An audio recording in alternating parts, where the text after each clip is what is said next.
I've been playing a little bit of I played all the way through Iron Meat, the new retroware run and gun. And you know what, man? Like it was pretty fucking good. It was pretty fun. I don't remember what it cost, but I think it was something like 30. But it scratched an itch, which was my number one thing going into it was if it's too hard, if I can't get through level 2, like fuck this. Like I'm not, there have been other games of its ilk that modern indie games that come out. I'm like, this is not playable, guys. Like I'm here for cheap thrills. I'm here to like actually get through a little bit of the game. They had an easy mode on Iron Meat. And I noticed James and Neighbor Nerd got through the whole thing. I was like, if these guys can, I can. Yeah, we beat it on easy. I struggled with Prison City. I didn't persist is the point. I would meet resistance in that game and I was like, all right. You know, like once I've died like 10 times, like on the same level, I'm like, okay, that's it, I guess. You know, I'm gonna sit here and sweat it out until this level's done. But they had an easy mode and like in one sitting, I played the whole thing. And I know like for most people, like $30 for like one sitting is not really worth it to them. But I think it was like 2 hours, maybe something like that. Maybe you could spend that easily going to the theater, like to watch a movie. That's kind of how I look at it.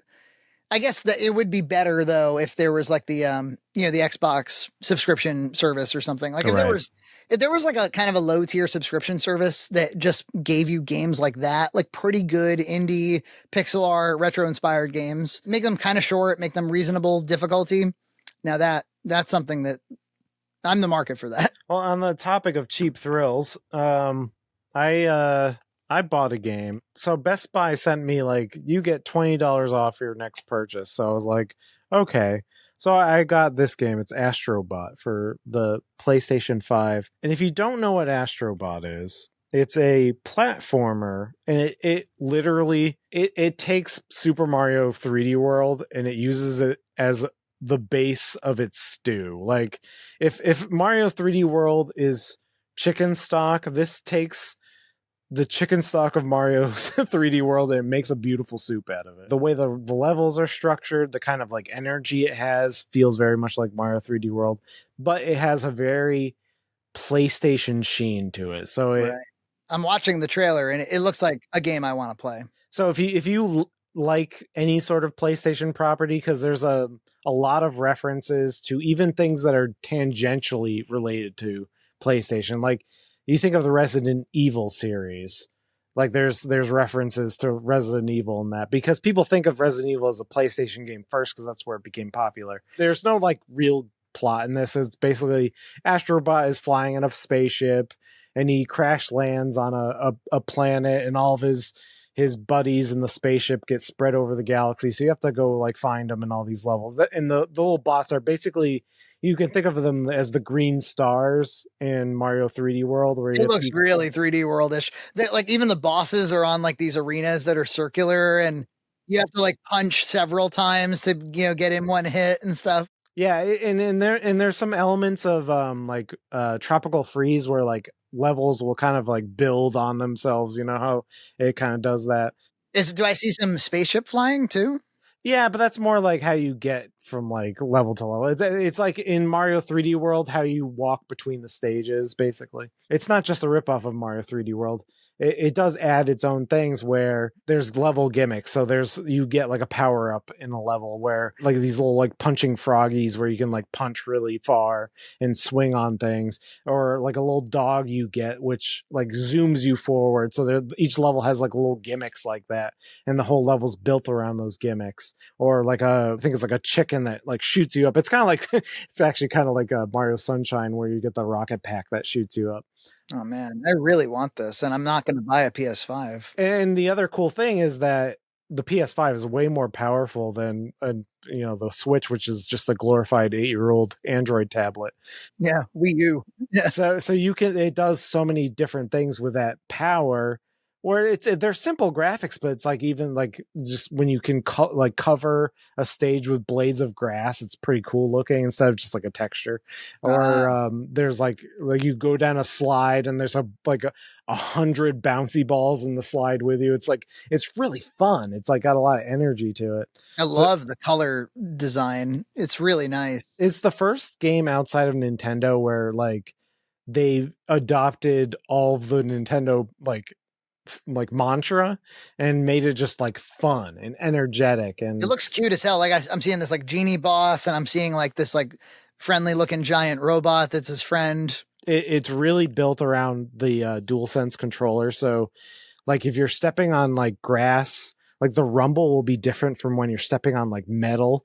Like it's the rumble on these things are very sensitive, and it's very like tuned to that. So it's really cool. And it actually uses the DualSense speaker, so it feels kind of like a Wiimote sometimes, where you can like hear like you're stepping on like metal and you can hear like little tinks coming out of your controller. It's cute. One of the things I've been using with it is actually the ROG Ally, where I downloaded this app because the PS Play app, which is the official PlayStation streaming app, you have to connect your official DualSense controller to use it. It's kind of clunky, but I want to use the controls that are on the ROG Ally.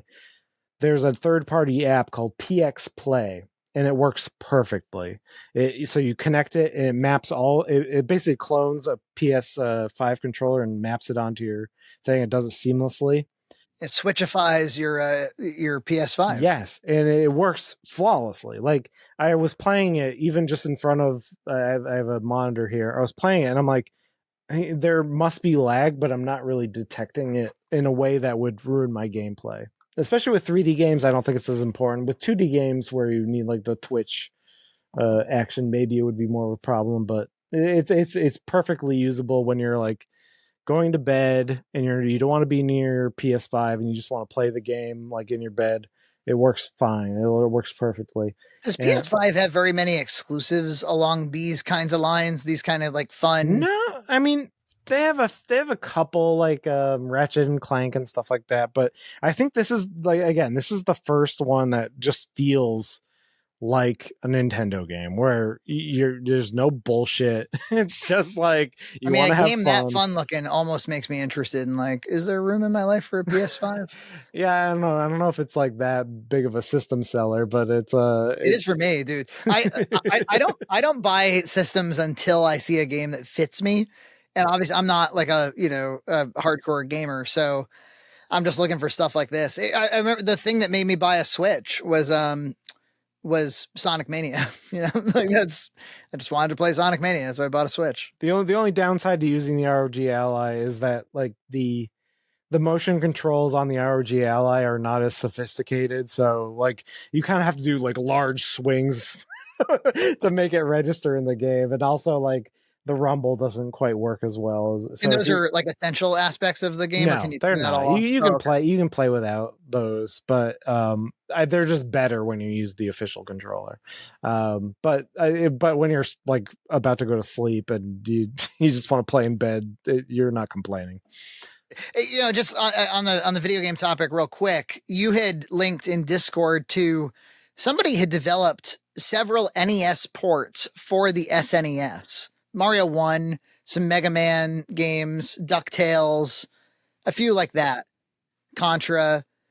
And so like you had linked them, you were like, I don't really see the point of this, but just in case you're interested. And, I looked into it and I was, I got to tell you, man, like on my SNES, these games do look sweet as hell.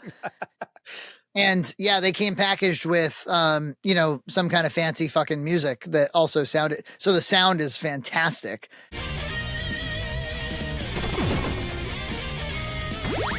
So I put them on my FX Pack Pro, and I think they're like the definitive ways to play these NES games. Actually, but the music is a big reason. Actually, but like DuckTales gave you the option to play the 2013 remastered version of the music. Oh wow, jeez. Yeah. And so there's a little menu at the beginning that says where do you want to go with this game, and then it loads basically the original game, but with the additional music.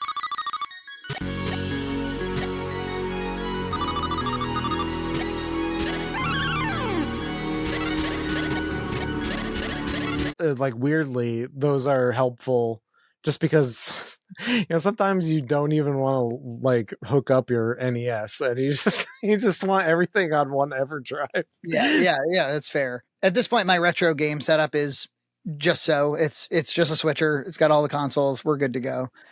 It's funny talking about the PS5. I've never owned a PlayStation system before. I never like PS1, PS2, PS3, PS4, PS5. I've never owned any of them. I've owned Xboxes. I've owned, a lot of Sega and Nintendo, but never PlayStation for some reason. Actually, I'm looking at a PS1 over there that somebody threw at me one time, that I've never booted up, but in other words, I didn't have it as a child. But I've had my eye on the PS1 Slim lately. They're on Facebook Marketplace all the time. Facebook Marketplace has been showing me a lot of weird shit lately. It shows me campers because Gloria talks to me a lot about like buying a camper. And then you start to realize, you're like, oh, like I could get like a camper from like 10 years ago for like $20,000. Like, that's not crazy. Maybe I should buy a camper just because my kid is just obsessed with the idea of having, I'm like, wouldn't it be fun to park a camper, like to go on a trip in a camper and like watch TV the whole way? I do, I continue to have this dream of like, well, maybe we'll rent one and we'll go to Vermont, with John, go to the Cabot factory or something. And what else does it show me? It shows me commercial signage. Here's an old Taco Bell sign. Here's an old Domino's Pizza sign. Here's an old whatever. Here's a giant McDonald's arc from before the rebranding. Yeah, I think my journey with Facebook Marketplace might be slowing down. One, it's not showing me as much weird shit like I don't know, like Song of the South or like Chinese opium beds. It's still showing me CRTs, and those are fine, but I have enough of them, I think. Plenty. It hasn't been as enticing, so which is good. I shouldn't be traveling to strangers' houses to pick up Song of the South. I've only done it once now, just for the VHS cabinets, and it was well worth it. I love those things, those little glass cabinets. But now I'm kind of like, I'm kind of wanting to trade up where they're not enough. I want like a pretty wide, pretty tall glass cabinet for lots of things, like lots of retro games, lots of VHSs. Subscribe to Red Cow Entertainment on Patreon for full episodes every other week.